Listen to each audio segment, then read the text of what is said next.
Vamos a iniciar el tema del día de hoy. Recuerden que hoy tenemos nuestra velada de oración, pero hoy quiero hablarles a ustedes acerca de algo muy particular, acerca de la oración ante el trono de la gracia. Porque recordemos que ahora nuestro Señor Jesucristo, consumando en la cruz del Calvario el, ese acto de redención, el de haberse sacrificado por todos y cada uno de nosotros, en el momento de la declaración de consumado es, justamente rompió el velo que nos impedía el paso eh, al trono de la gracia. Recuerden que en el tabernáculo pues existía un lugar santo a donde los sacerdotes estaba la piedra del ara o la piedra del sacrificio, el altar de sacrificio. Allí obviamente era donde sacrificaban a los animales y hasta ahí podía estar la persona que llevaba un animal para ser sacrificado para el perdón de sus pecados de ese momento. Y cada vez que pecaba, pues tenía que regresar a ese lugar. Obviamente después había un velo que era un velo muy grande, muy grueso, que no se podía traspasar hacia el lugar santísimo. Ese velo dividía el lugar santo del lugar santísimo. En el lugar santísimo pues estaba el arca del pacto, donde es pues la representación de la presencia de Dios. Y a ese lugar no se podía tener acceso, no podía entrar ninguna persona, ni siquiera los sacerdotes. Solamente una vez al año podía entrar el sumo sacerdote para efecto de presentar delante de Dios pues esos sacrificios de paz, de libación, y de esa manera llegar al punto donde si el Padre Celestial había perdonado al pueblo de sus pecados, había perdonado también al sumo sacerdote, porque recuerden que también él era hombre y también pecaba, pues él aceptaba las ofrendas, Dios aceptaba la ofrenda que se levantaba, y el sumo sacerdote podía salir tranquilamente después de estar en la presencia de Dios. Si Dios no perdonaba esos pecados, pues indefectiblemente el sumo sacerdote moría. Y por eso le tenían que atar a las rodillas unos cascabeles, y el sacerdote tenía que estar constantemente en movimiento para que se escucharan los cascabeles desde afuera, y de esa manera saber que el sacerdote, el sumo sacerdote, aún seguía con vida. Obviamente, si caía fulminado porque Dios no había perdonado el pecado, porque no se había hecho correctamente, pues todo el ritual que Dios había establecido y exigía, pues entonces el sumo sacerdote moría y dejaban de sonar los cascabeles. Y para poder sacarlo, imagínense ustedes que tenían que atarle previamente, antes de entrar a ese lugar santísimo, le ataban del tobillo una cuerda, y entonces, si dejaban de sonar los cascabeles, nadie podía entrar a sacar el cuerpo de este hombre, sino que lo jalaban propiamente con la cuerda, y de esa manera pues le podían dar sepultura. Entonces, cuando nuestro Señor Jesucristo cumplió con todas las expectativas de Dios al hacer un sacrificio perfecto en la cruz del Calvario, se rompió, dice la palabra de Dios, que se rasgó el velo de arriba hacia abajo, y por lo tanto ahora tenemos entrada con seguridad y confianza al trono de la gracia. Para, dice la palabra de Dios, para hallar el pronto y oportuno socorro de nuestras vidas. Por lo tanto, ahora, pues gracias a la acción redentora de nuestro Señor Jesucristo, gracias al mérito de nuestro Señor Jesucristo, y por la fe que nosotros ejercemos en nuestro Señor Jesucristo, tenemos acceso a ese trono de la gracia, mis amados, a ese lugar santísimo en donde podemos levantar nuestras oraciones directamente a Dios. Ahora, recordemos que eso fue en el Antiguo Testamento, en el pasado. Cuando nuestro Señor Jesucristo asciende después de su resurrección, envía al Espíritu Santo a morar en cada uno de nosotros. Y ahora todos ustedes y yo somos considerados el templo o el tabernáculo de Dios aquí en la tierra. Por lo tanto, nosotros ahora tenemos acceso desde lo profundo de nuestro corazón a ese lugar santísimo, a ese trono de la gracia, en donde como les comento, podemos encontrar el pronto y oportunísimo socorro para nuestra vida, para nuestras almas, ¿verdad? Entonces, una vez puesto esto en ese orden, ya comprendimos del por qué ahora podemos llegar al trono de la gracia para orar, para levantar ahí nuestras plegarias, nuestras oraciones, nuestras peticiones. Bueno, pues fíjense bien.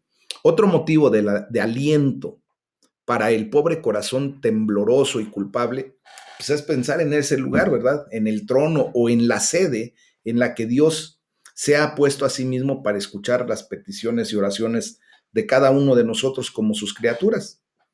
Entonces, es el trono de la gracia o el propiciatorio a donde nosotros tenemos que acercarnos. Dice Hebreos 4:16, acerquémonos pues confiadamente al trono de la gracia para alcanzar misericordia y hallar gracia para el oportuno socorro.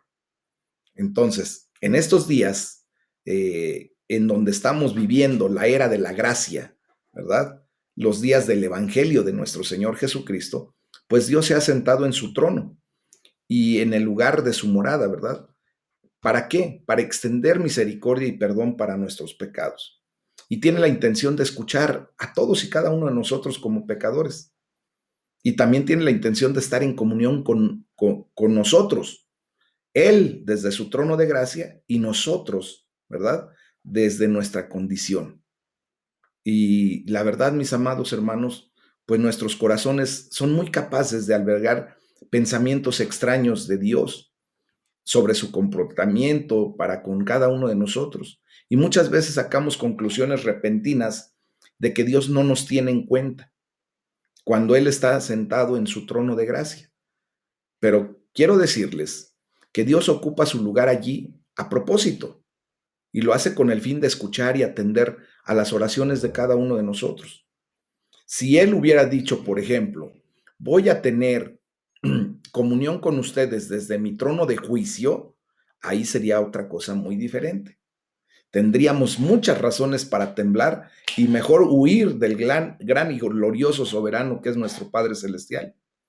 Pero cuando Él dice que va a escuchar y tener comunión con las almas desde su trono de gracia, desde el propiciatorio, pues este debe alentarnos y llenarnos de una gran esperanza, porque ahora podemos acudir audazmente a ese trono celestial, al trono de la gracia, donde el Señor nos ve con gracia, con ese favor inmerecido. Acuérdense de eso. Nosotros no teníamos ni de qué manera poder acercarnos a ese lugar, porque pues nosotros estamos en una condición de ser criaturas pecaminosas. Desde que se establece el pecado allá con nuestros padres Adán y Eva, en el huerto de Edén, pues se establece esa ley de pecado, la cual viene a ser, pues, de alguna manera, una situación que vivimos todas las criaturas que estamos después de Adán y Eva. O sea, se nos transfirió propiamente de esa ley, así como se nos transfieren ¿cómo les puedo decir? Lo genético, ¿verdad? Esas características genéticas que nos transfieren nuestros padres, pues también se nos transfirió esa característica genética espiritual de pecado. Y por eso, pues nosotros, en ese sentido, no teníamos nosotros cómo entrar, cómo acudir al trono de la gracia. Entonces, fíjense bien, así como hay un trono de la gracia desde donde Dios está dispuesto a tener comunión con nosotros los pecadores, pues también está sentado a su lado nuestro Señor Jesucristo. Fíjense bien, Él, nuestro Señor Jesucristo, está rociando continuamente el propiciatorio con su sangre. Entonces, fíjense que también Él está sentado a la diestra del Padre y como dicen las escrituras ahí en el libro de los Hechos, capítulo 12, versículos 23 y 24, que se ha acercado a Dios, el juez de todos, a los espíritus de los justos que han llegado a la perfección, a Jesús, el mediador de un nuevo pacto, y a la sangre rociada que habla con más fuerza que la sangre de Abel. Entonces, entendemos aquí que nuestro Señor Jesucristo está sentado a la diestra del Padre, ¿verdad? Cumpliendo su labor redentora.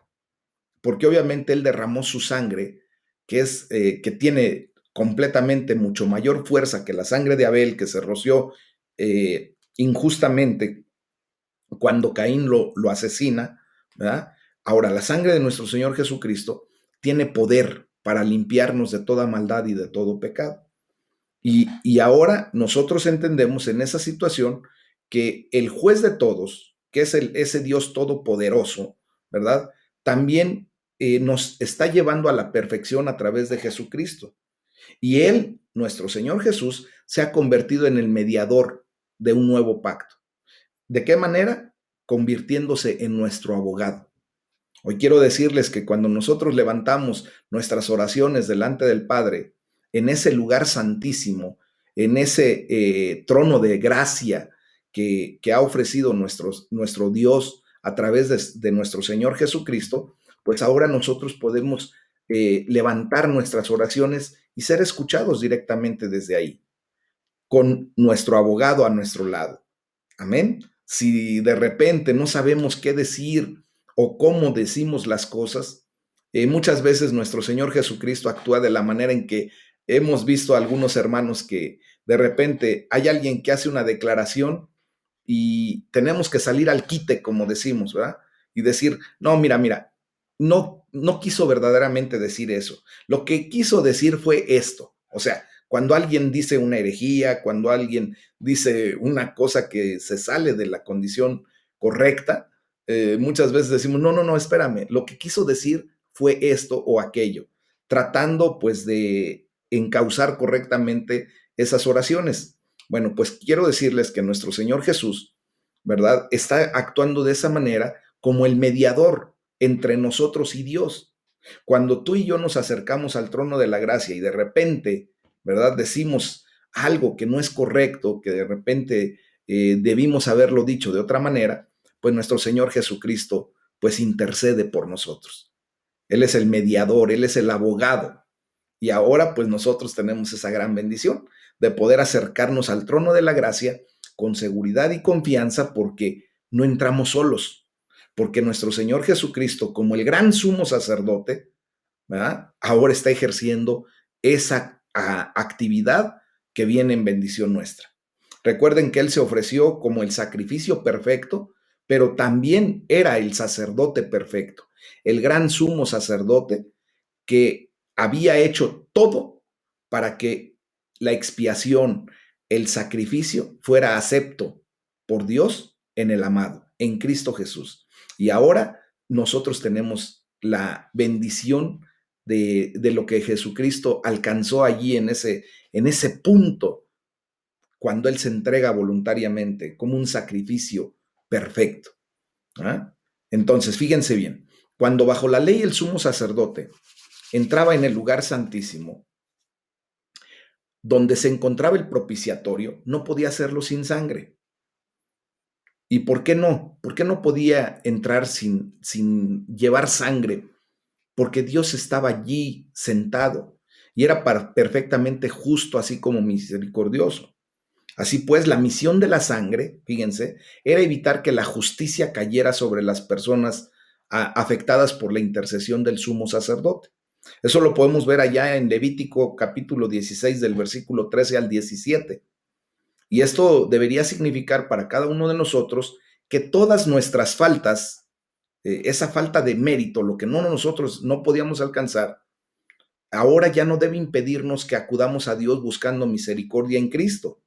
Ahora nosotros clamamos diciendo que somos indignos y que por lo tanto, ¿verdad? Pues Dios no va a tener en cuenta nuestras oraciones.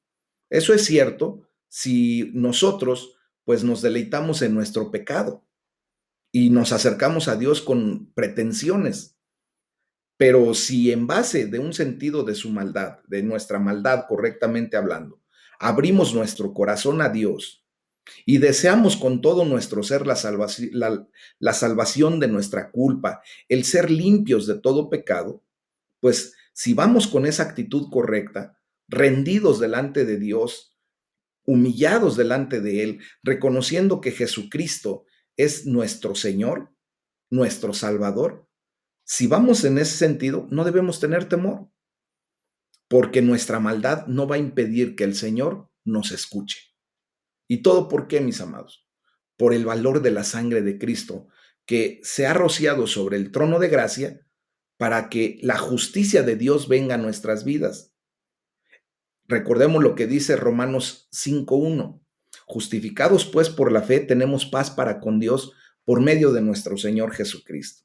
Entonces, la sangre de Cristo, que ya fue rociada sobre el trono de gracia, pues ahora abre una puerta para que la misericordia de Dios se extienda a nosotros.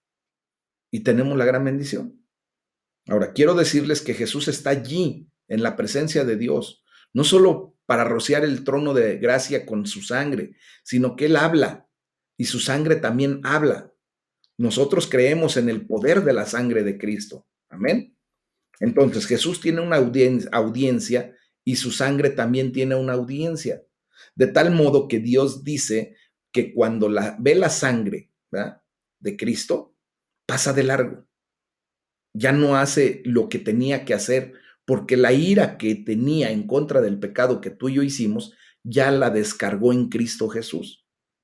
Y podemos ver todo el capítulo 12 de Éxodo. Recuerden que en ese capítulo se nos enseña justamente cuando Dios libera a su pueblo.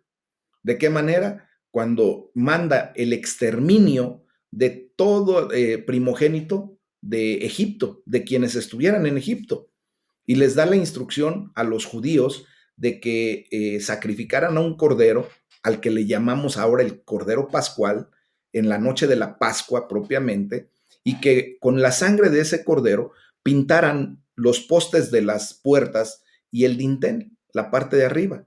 Y de esa manera, cuando pasara el ángel, ¿verdad?, de Jehová, quien iba a hacer el exterminio de todos los primogénitos, tanto de hombres, de hijos de hombre, como de ganado y de todos los animales que existían en Egipto, pues al ver esa sangre era la marca o la señal de que allí había perdón. Y pasaba de largo. Uh-huh. Entonces, ¿qué es lo que sucede cuando nosotros venimos ante el trono de la gracia de nuestro Señor? Eh, con la fe puesta en que la sangre de Cristo ahora es la que cubre nuestra vida, pues exactamente es eso. Cuando ve la sangre de Cristo, que ahora es la que cubre nuestras vidas, en automático pasa de largo esa sentencia, ese juicio de ira. ¿Por qué? Porque el Cordero Pascual, el Cordero de Dios que quita el pecado del mundo, ya pagó con su sangre la ira, el coraje que Dios tenía en contra del pecado. No en contra de ti como ser humano, no en contra de mí como ser humano, sino en contra del pecado que cometíamos. Y entonces ahora, pues tenemos que ver todo esto de una manera muy seria, pero también de una manera muy humilde, mis amados. Tenemos que ir al Padre en el nombre de su Hijo y podemos hablarle de nuestra situación. También tenemos que ir con la ayuda del Espíritu Santo. Y también tenemos que ir con nuestro entendimiento bien puesto, ¿verdad?, en armonía con la palabra de Dios. Por eso es importante que estudiemos constantemente la palabra de Dios para ir en armonía al Padre Celestial y poder, pues, levantar nuestras oraciones correctamente, nuestras plegarias, allí en el trono de la gracia. Para eso se abrió el lugar santísimo. Ya no tengamos temor, mis amados. Podemos accesar a ese lugar con seguridad y confianza, porque Jesucristo nos ganó esa oportunidad. Acuérdense que ustedes y yo somos más que vencedores en Cristo, ¿verdad? Él llevó toda la golpiza, llevó toda la condición allá en la cruz del Calvario y ahora nosotros recibimos pues todo lo que Él ganó. Por eso somos más que vencedores en Cristo, ¿verdad? Lo que ustedes y yo teníamos que haber pagado algún día cuando fuéramos llamados a la presencia de Dios y viniera el juicio sobre nuestras vidas, sin Cristo, pues simplemente era un juicio y es un juicio de ira para condenación eterna. Uh-huh. Pero ahora en Cristo Jesús pues el Señor ha descargado toda esa ira en Él, en Jesucristo. Y por eso ahora podemos acercarnos, porque la cuenta ya está pagada, porque la deuda ya está saldada, mis amados hermanos. Esa acta de decreto que había en nuestra contra ya fue cancelada. Y por eso ahora ustedes y yo podemos presentarnos delante de Dios para presentar nuestras plegarias. ¿Qué les parece? Vamos a orar, vamos a pedirle al Señor, a ese amado Padre Celestial, a ese Padre de la luz y de la verdad, y decirle, Padre, te doy gracias, porque durante este tiempo, cuando el Evangelio es predicado en todo el mundo, tú estás sentado en tu trono de gracia. Amén. Y te damos gracias porque podemos acudir a ti por medio de la sangre derramada de Cristo Jesús. Y te damos gracias porque ahora no tenemos por qué sentir temor del juicio que merecíamos. Gracias a la intercesión de nuestro Señor Jesucristo a nuestro favor. Ahora, Padre, ayúdanos a dar a conocer estas preciosas buenas noticias para que otros muchos sean salvos por medio de la fe en Cristo Jesús. Amén. Amén. Yo creo que Dios está obrando en nuestra vida de una manera excepcional, mis amados, dándonos esta bendición de su bendita palabra. Y este es el tema que yo quería compartirles el día de hoy, para que nos acerquemos con seguridad y con confianza al trono de la gracia, a donde vamos a encontrar justamente lo que buscamos, el pronto y oportuno socorro para nuestra vida. Amén. Vamos a orar. Entonces, este es el tema del día de hoy.